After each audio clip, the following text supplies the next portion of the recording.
বন্ধুরা good morning, শুভ সকাল। তো দেখো বসে পড়েছি আমি আমার কাজ বাজ নিয়ে। তো ও গেছিলো বাজারে, আমি তার মধ্যে ঘরে ছিল পেঁপে আর এই পটলগুলো ভাজার মতন কেটেছি ঠিকই। দেখি আগে কি মাছ নিয়ে এসছে, তারপরে নয় ডিসাইড করব কি করব। তো পটল আর পেঁপেটা কেটে রেখেছি। আর এই দেখো লেবু এনেছে, লেবুর চেহারা দেখলে মানে কি বলবো, আর কিছু বলার নেই। কালকে না দুদিন আগে এনেছিল, কেটে রেখেছি। আর এই সাথে নিয়ে এসছে এখন ধনে পাতাটা এখন থাকছেই, পাওয়া যাচ্ছে যখন থাকছে। আর এর সাথে নিয়ে এসছে এই যে বেগুন ছোট ছোট। তো এই যে দুটো বেগুনের যা দাম এখন। সাথে রয়েছে এখানে টমেটো আছে কিনা নেই বলে অল্প করে টমেটো নিয়ে। ঠিক আছে, টমেটো ছিল, একটা না দুটো ছিল। আর এই যে নিয়ে এসছে দেখো ভেন্ডি, এটা ভাজার মতন অল্প করেই নিয়ে এসছে। সবজি তো ও জানে যে পটল ছাড়া আর কিছুই নেই ঘরে, পটল আর পেঁপে ছাড়া। তো ওটা ও ধরার বাইরেই ধরে, কারণ ও পেঁপে সিদ্ধ খুব বেশি একটা খায় না, আর পটল তো খাই না, তাই জন্য ওটাও ধরার বাইরে ধরেই এই বেগুন আর ভেন্ডিটা নিয়ে এসছে, আর সাথে টমেটো। তো চলো এবার দেখি এই ব্যাগেতে কি আছে। চলো ফুল যা সিম ও বাবা, চলো একটা খুললো আগে। তো একটা খুললো প্রথমে, দুটো আছে নাকি? এই দেখো বন্ধুরা, ভোলা মাছের সাইজগুলো কিন্তু বেশ ভালো আর বড় বড় আছে। সাইজগুলো বড় বড় না বলো? এটা কালার ছাড়া এই ভোলাগুলো খেতে ভালো লাগে। ভালো লাগে? এক একটা ভোলা মাছ থেকে কালার দিয়ে ভর্তি করে, পুরো অরেঞ্জ কালার। আমার মেয়ের তো খুব পছন্দের মাছ, খুব ভালোবাসো ভোলা মাছটা খেতে। যাই হোক, এখানে ভোলা মাছ। আর এই প্যাকেটে আবার কি আছে দেখি। এমনভাবে ঢুকিয়ে দিনে একজনের কাছ দিয়েই নিয়েছো না দুটো, ওই জন্য পুরো ইসে করে দিচ্ছে। ও বাবা, এ তো মাছের তেল গো। তেলটা ভালো আছে? তারাও খুলে দেখতে পারলাম না ভালো আছে। এটা তো রুই মাছের তেল, কোনো গ্যারান্টি নেই। ভালোই আছে মনে হচ্ছে। ভালো আছে, হালকা একটু তিতকুটে হয় হলেও কোনো অসুবিধা নেই, আমরা তো তিতো খাবার মাস্টার মাইন্ড।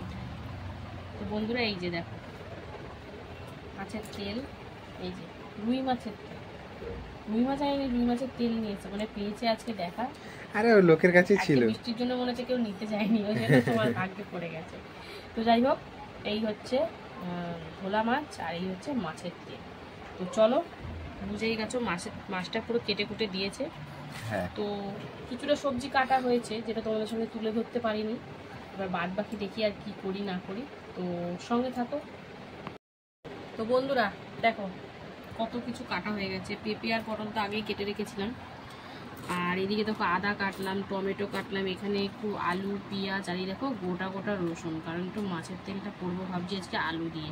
কারণ আগের বার কাতলা মাছের তেলটা বড়া করেছিলাম, আমার কর্তার অতটা ভালো লাগেনি, তাই আজকে আলু পেঁয়াজ দিয়ে হবে। আর বেগুনটা তো দুটোই এনেছে, তো এখন ভাবছি মাছের ঝোলে দেবো নাকি তেলে দেবো, তো দেখা যাক। পটলটা না ভাজা করবো না, ভাবছি মাছের ঝোলে দিয়ে দেবো হালকা করে ভেজে। বেশ ভালো কিন্তু বেগুনটা দিয়ে দাও, একটা একটা বেগুন হয়ে যাবে, গল্প শেষ। দেখো ভাবছি সেটাই করি, একটা এটাই দিই একটা ওটাই দিই।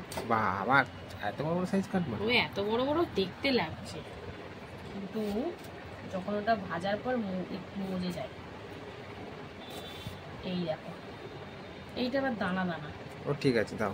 তো বন্ধুরা সবজি ভেন্ডিটা রেখে দিলাম, কারণ এত কিছু করতে সময় তো লাগবে, আর সময় খুবই কম আমাদের। এই দিনের দিন বাজার হলে না খুব অসুবিধা হয়ে যায়, কখনো বৃষ্টি, কখনো মানে সুবিধা সেরকম পাওয়া যায় না। এই বাজার ওই বাজার, কোনো সময় বাজার বসে না। এই বৃষ্টির মধ্যে তো বাজার বসেই না, বৃষ্টি সব জায়গায় চারিদিকে জল জল, তো খুব অসুবিধা হয়ে যায়। আমি ভাতটা অবশ্য এক ফুটা দিয়ে বন্ধ করে রেখেছি। তো চলো এখন ঝপাঝপ করে রান্নায় ঢুকবো, তো সঙ্গে থাকো, দেখতে থাকো। বন্ধুরা রান্না তো বসিয়ে দিলাম। প্রথমে ভাত করে আমি নাবিয়ে রেখে দিয়েছি, এক ফুটান দিয়ে ভাত করিনি, মানে এক ফুটান দিয়ে নাবিয়ে রেখে দিয়েছি। আর এদিকে এখন প্রেশারে বসিয়ে দিয়েছি পেঁপে সিদ্ধ। আর এদিকে দেখো কড়ার মধ্যে তেল, হলুদ আর কাঁচা লঙ্কা দিয়ে এখন প্রথমে একটু তেলটা দেখি কতটা বেরায়, তারপরে আজকে কিন্তু তেলটা আলু, বেগুন, পেঁয়াজ, রসুন সব দিয়ে এটা চচ্চড়ি টাইপের করবো। তো কাঁচা লঙ্কা আর হলুদ দিয়ে এখন আপাতত তেলটা ভেজে নিই, তারপরে সবজিগুলো দেব। তো মাছের তেলের এই চচ্চড়িটা বেশ ভালোই লাগে। আর আজকে কিন্তু কাতলা মাছ না, রুই মাছ। কাতলা মাছ হলে আরও জমে যায়, আর রুই মাছটা খুব একটা গ্যারান্টি পাওয়া যায় না, চিটকুটে ভাব থাকতে পারে। তো চলো, এই যে তেল তো বেরাচ্ছে, তার মানে তেলটা ভালোই আছে। তো এটা হোক, তেল একটু বেরা, তারপরে সবজিগুলো দেবো। বন্ধুরা, দেখো তেলটা দিয়ে বেশ অনেকটাই তেল বেরিয়েছে। আর তার মধ্যে আমি এখন দিয়ে দিলাম জিরের গুঁড়ো, ধনিয়া গুঁড়ো, কাশ্মীরি লঙ্কার গুঁড়ো, আর দিয়েছি টমেটো। লবণটা এখনও দিইনি, লবণটা সবজিটা দেওয়ার পর দেবো। আর কাশ্মীরি লঙ্কার গুঁড়ো দেওয়ার কারণ হচ্ছে একটু কালার। তো চলো, একটু হালকা এই গুঁড়ো মশলাগুলো দিয়ে, আর রসুন আমি একটু গোটা গোটা দিয়েছি, মানে ইসেতে আলু পেঁয়াজ যে সাথেই কেটে রেখেছি। তো ওটা দিয়ে ডাইরেক্ট মুখে পড়বে, বেশ ভালো লাগে। তো চলো, একটু হালকার উপর একটু কষিয়ে ভেজে নিই, তারপরে সবজিগুলো দেবো। তেলটা সুন্দর করে ভাজাভাজি করে দিয়ে দিলাম এই যে আলু, বেগুন, পেঁয়াজ, তারপরে এর মধ্যে রসুনও আছে, রসুনের কোয়াগুলো এই যে দেখো, সাথে দিলাম লবণ। তো চলো, সব কিছু দিয়ে এখন সুন্দর করে মিশিয়ে দারুণভাবে ভেজে নেব। আর লো করে দিতে হবে যাতে সব কিছু সুন্দর করে সেদ্ধ হয়ে যায়, কারণ এটা তো আর জল দেওয়া যাবে না। তো বেশ এখন ভালো করে ভাজাভাজি হবে। তো চলো, সুন্দর করে মিশিয়ে নিয়েছি, হয়তো মাঝে আবার দেখাতেও পারি কেমন হলো জিনিসটা। তো চলো, সঙ্গে থাকো। এই দেখো, লবণ হলুদ মাখিয়ে কিন্তু ভোলা মাছ ভাজা বসিয়ে দিলাম, বেশ বড় বড় সাইজেরই আছে। তো চলো, এটা ভাজা হচ্ছে, আর এইদিকে কিন্তু এটা এখনও হচ্ছে। এই দেখো, সুন্দরভাবে সেদ্ধ হয়নি সেরকমভাবে, তো এখনও সময় লাগবে। তো চলো, এরপরে কিন্তু পুরোপুরি হলে তারপরে তোমাদেরকে দেখাবো কেমন হলো জিনিসটা। চলো, এখনও ভাজা হোক। দেখো, ভোলা মাছটা কিন্তু উল্টে পাল্টে সুন্দর করে ভেজে নিচ্ছি। তো এরকমভাবে কিন্তু সবকটা মাছ ভেজে নেব। তো চলো, মাছগুলো ভেজে নিই, তারপরে আসছি আবার। বন্ধুরা, ওদিকে তো মাছ ভাজা চলছে, আর এদিকে কিন্তু আমার এই মাছের তেলের চচ্চড়িটা একদম কমপ্লিট, সুন্দর করে সেদ্ধ হয়ে গেছে সব। তো চলো, সব কিছু তো দেওয়া হয়ে গেছে, আর কিছু দেওয়ারও নেই। এবারে কিন্তু নাবিয়ে নেব। আর ওদিকে এই নাবিয়ে তারপরে ভাতটাও বসাতে হবে, কারণ ভাতটাও অনেকক্ষণ হয়েছে করে রেখেছি, মানে 1 ফুটান দিয়ে। চলো, আরেক ফুটান দেবো।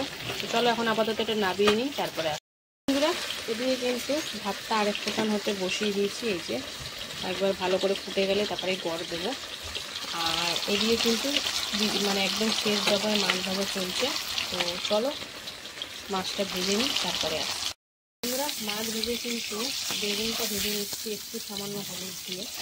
তো বেগুনটা ভাজার পর চলো, সুন্দর করে লাল লাল করে ভেজে নিই, তারপরে কী করছি অবশ্যই দেখাবো, সঙ্গে থাকো। বন্ধুরা, বেগুন তো ভেজে তুলে রাখলাম, এবারে কিন্তু এই যে পটলটাও কিন্তু মাছের ঝোলে দেবো। তো এই জন্য লবণ হলুদ মাখিয়ে এটাও হালকা করে একটু ভেজে নেব। তো চলো, হালকা করে ভেজে তারপরে আসি।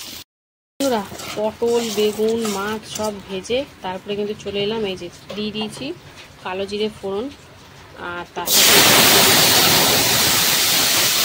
তো ধোয়া হয়ে গেছে।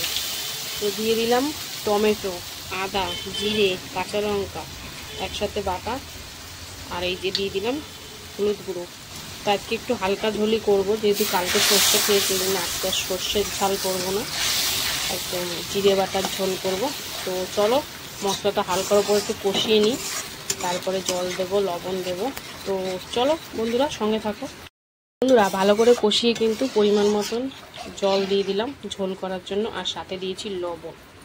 আর এখন কিন্তু এর মধ্যে দিয়ে দেবো এই যে ভেজে রাখা পটল আর বেগুন, এটা দিয়ে এখন সুন্দর করে ঝোলটা জাল দিয়ে নেব, তারপরে মাছগুলো দেবো। তো চলো, একটু হালকা পাতলা ঝোল করবোই বলেছিলাম, ওই জন্য কিন্তু হালকা পাতলাই হয়েছে। তো চলো, এখন ঝোলটা ফুটিয়ে নিই ভালো করে, তারপরে আসছি। এই দেখো, সবজিগুলো দিয়ে তো সুন্দর করে ফুটিয়ে নিলাম, আর যেহেতু ভাজা আছে তাই ভালো করেই বেশ ভেজেছি। আর এবারে কিন্তু দিয়ে দিলাম এই যে মাছগুলো। তো মাছগুলো দিয়ে কিন্তু এখন সুন্দর করে ঝোলটা ফুটিয়ে নেব। তো চলো, ঝোলের মধ্যে ভালো করে মিশিয়ে দিয়ে, তো চলো মাছ দিয়ে ঝোলটা সুন্দর করে ফুটিয়ে নিই, তারপরে আসছি। এই দেখো, মাছ দিয়ে তো ঝোলটা সুন্দর করে ফুটিয়ে নিলাম, আর এরপরে দিয়ে দিচ্ছি এই যে ধনেপাতা কুচি। তো দিয়ে এবারে কিন্তু নাবিয়ে নেব। তো এই ছিল সোমবারে আজকে আমার রান্নাবান্না। কেমন লাগলো আজকে রান্না অবশ্যই কমেন্টে জানিও, ভালো লাগলে পাশে থেকো। তো এরকম নতুন নতুন ভিডিও পেতে অবশ্যই ফলো করে রেখো। তো চলো, দেখা হচ্ছে আবার দুপুরে খাবার ভিডিওতে, ততক্ষণের জন্য সুস্থ থেকো, ভালো থেকো, টাটা। হ্যালো বন্ধুরা, শুভ দুপুর। তো প্রতিদিনকার ন্যায় কিন্তু দুপুরের খাবার নিয়ে চলে এসেছি। তো আজকে হচ্ছে সোমবার। তো চলো সোমবার দুপুরের লাঞ্চ থালির মেনুতে যে কি কি রেখেছি প্রথমে তোমাদেরকে সেটা বলে দিই।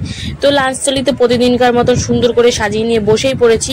তো চলো মেনুটা বলে দিই। এইখানে দেখো নিয়েছি গরম গরম ভাত, রয়েছে গন্ধরাজ লেবু, রয়েছে মাছের তেলের চচ্চড়ি, রয়েছে পেঁপে সেদ্ধ, আর করেছে কিন্তু ভোলা মাছের একদম জিরে বাটা দিয়ে পাতলা ঝোল। তো চলো এবারে খাওয়া দাওয়া শুরু করব। তো পেঁপেটা কিন্তু কামড়ে কামড়েই খেয়ে নেব। আমাদের গাছের পেঁপেগুলো এত মিষ্টি মানে কামড়ে কামড়েই খাওয়া হয়ে যায়। তো প্রথমে পেঁপেটা কামড়ে কামড়ে খেয়ে নিলাম। এরপরে কিন্তু মাছটা সাইড করে রাখি, কারণ এখন খাবো মাছের তেলের চচ্চড়ি। আজকে কিন্তু কাতলা মাছ না, আজকে হচ্ছে রুই মাছের তেলের চচ্চড়ি। এই দেখো রসুন দিয়েছি গোটা গোটা, সাথে আলু, বেগুন, পেঁয়াজ, টমেটো দিয়ে বেশ সুন্দর করে বানিয়েছি। আর এই মাছের তেলের চচ্চড়িটা খেতে বেশ ভালো লাগে। তো সুন্দর করে মেখে মেখে খেয়ে নিচ্ছি। মানে মাছের তেলটা বেশ ভালোই হয়েছে, হালকা একটু তিতকুটে লাগছে, কারণ রুই মাছের তেল তো সবসময় ভালো পাওয়া যায় না। কাতলা মাছ হলে তো চোখ বন্ধ করে বিশ্বাস করা যায়। তো যাই হোক, কিন্তু বেশ ভালোই লাগছে খেতে। মাছের তেলের চচ্চড়ি আলু বেগুন দিয়ে আর একটু গোটা গোটা রসুনটা যে মুখে পড়ছে না, জাস্ট ফাটাফাটি লাগছে। তো বেশ ভালো খাচ্ছি। তো চলো সুন্দর করে মাছের তেল দিয়ে খেয়ে নিই, তারপরে খাবো ভোলা মাছ দিয়ে। তো মাছের তেল দিয়ে কিন্তু অনেকটা ভাত খেয়ে নিয়েছি। এবারে বাদ বাকি ভাতটা একদম কাছে টেনে নিলাম, কারণ এবারে খাবো ভোলা মাছের জিরে বাটা দিয়ে পাতলা ঝোল। সাথে পটল আর বেগুন দিয়েছি। তো আমি বেগুনটা খাবো না বলে আর নিইনি, আমি পটলটাই খাচ্ছি। পটল দিয়ে কোনোদিন মাছের ঝোল করিনি, মানে বিশেষ করে ভোলা মাছটা করিনি কোনোদিন। এমনি জিরে বাটা দিয়ে করেছি, পেঁয়াজ টমেটো দিয়ে, কিন্তু কোনোদিন এরকমভাবে করিনি। যে প্রথমবার করলাম, তাও আবার পেঁয়াজ ছাড়া আর সর্ষে ছাড়া। তো বেশ ভালোই লাগছে। আর এই যে গন্ধরাজ লেবু মাঝে মাঝে একটু করে চিপে নিচ্ছি, বেশ সুন্দর লাগছে। আর হালকা পাতলা জিরে বাটা দিয়ে ধনে পাতা দিয়ে ঝোলটা করেছি। আর মাছটাও না দারুণ টেস্টি ছিল, এই জন্য ঝোলটা যেন বেশ ভালো লাগছে। আর পটলটা দেওয়ার কারণ হলো, পটলগুলো ভেবেছিলাম ভাজা করব, তারপরে দেখছি না পটলগুলো একটাও পাকেনি। আমি তার থাক, ভেজে মাছের ঝোলেই দিয়ে দিই, ভাল লাগবে। তো বেশ ভালোই লাগছিল খেতে। আর মাছটা কিন্তু অসাধারণ স্বাদ ছিল। তো আমার মেয়ের খুব পছন্দের মাছ ভোলা মাছ। তো চলো সব কিছু দিয়ে খেয়ে নিই। তো এই ছিল আজকে দুপুরে আমার লাঞ্চ থালি। কেমন লাগলো অবশ্যই কমেন্টে জানিও, ভালো লাগলে পাশে থেকো। তো চলো এখনের মতনটা